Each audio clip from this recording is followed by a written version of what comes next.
consider myself an adventurer, a thrill seeker, a student of life. I decided that with Sherazada TV, I will go out to the streets and find stories of real people willing to share their lives and their struggles. Hello. How are you? I'm very well, thank you. Good, good. I'm Sherazada and I'm here with Angela Lloyd. And I am just, I'm just really interested in knowing, how did you start becoming a storyteller, a world-renowned storyteller? This is Maisie. She wanted to be a part of this too. This is Maisie. I would say that when that started was probably before I was born. Oh, wow. But my mother was a composer and a pianist, and my father was an engineer.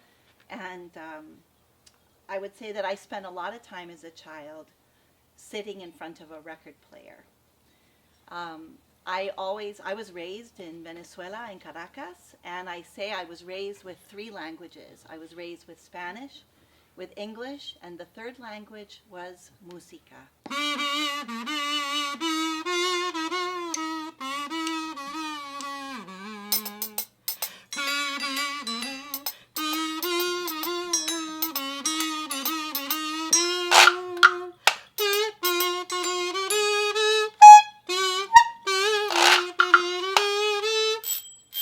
Music. It was very much a part of our lives. And I have many memories of spending time, even from the time I was 3 years old, sitting in front of the stereo record player and playing records. My mother would put records on for me, and she would give me instruments to play.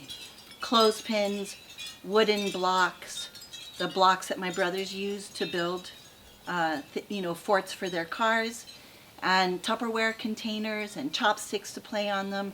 And so I was an active participant with the music that I was hearing. My parents when they newly married, they lived in Rochester, New York, and they would go into New York City to the Broadway shows.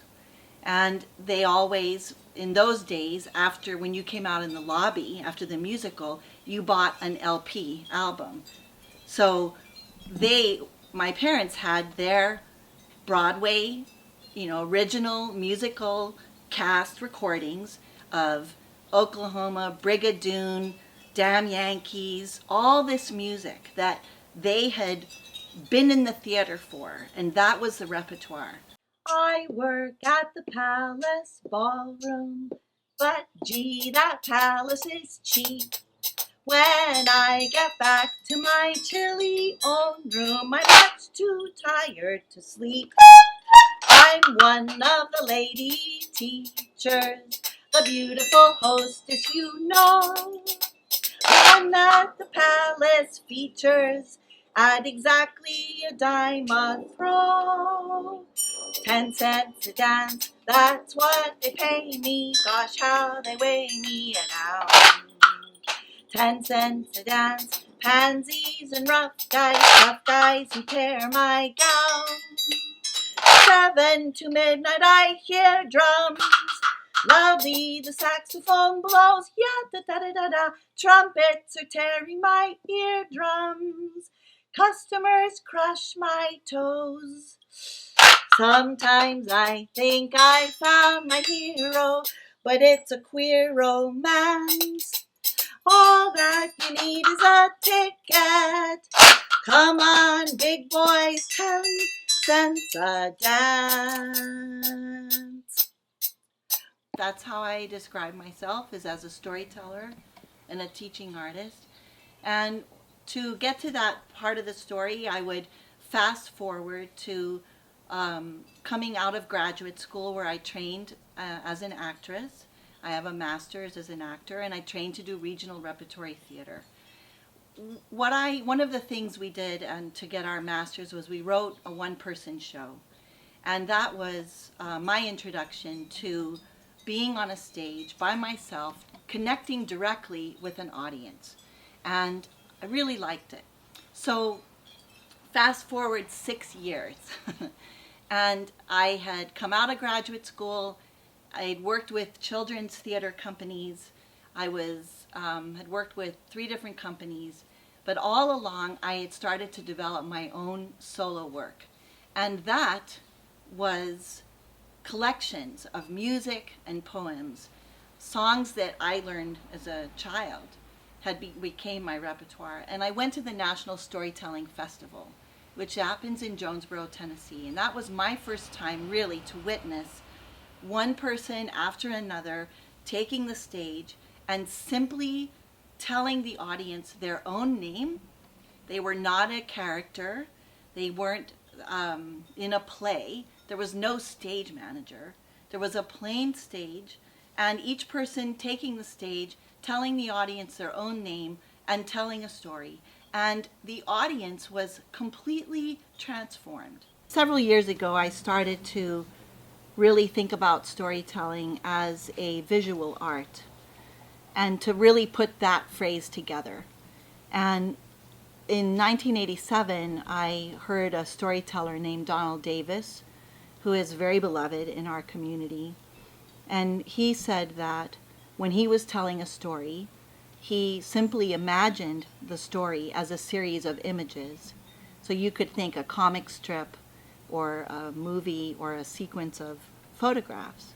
And he said that all he was doing when he told the story was telling the audience what he saw.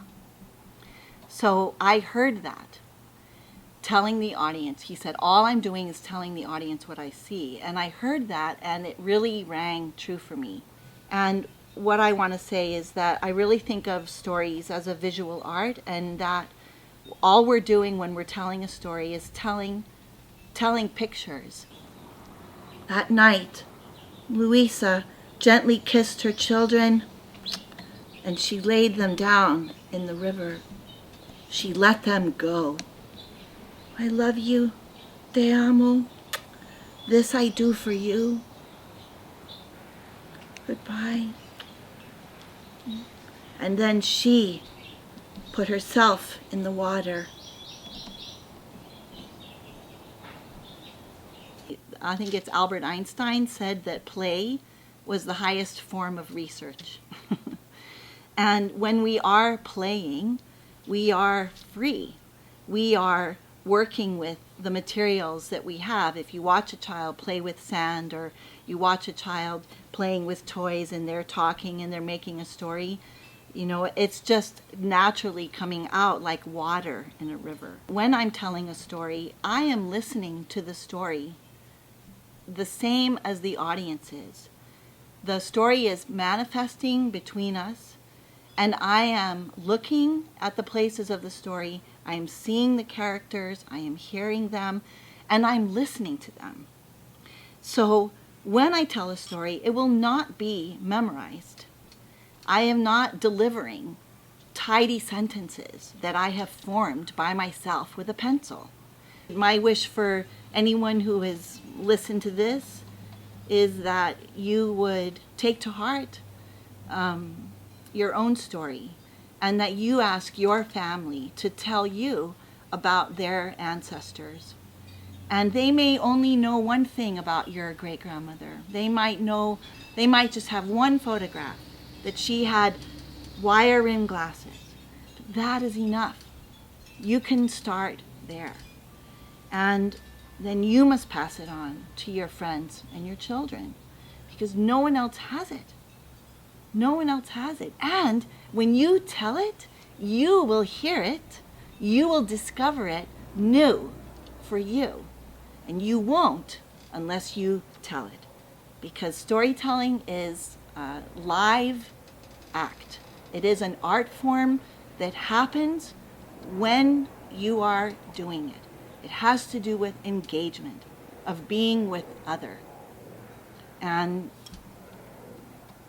taking time to reflect and share what you've been so freely given in your life.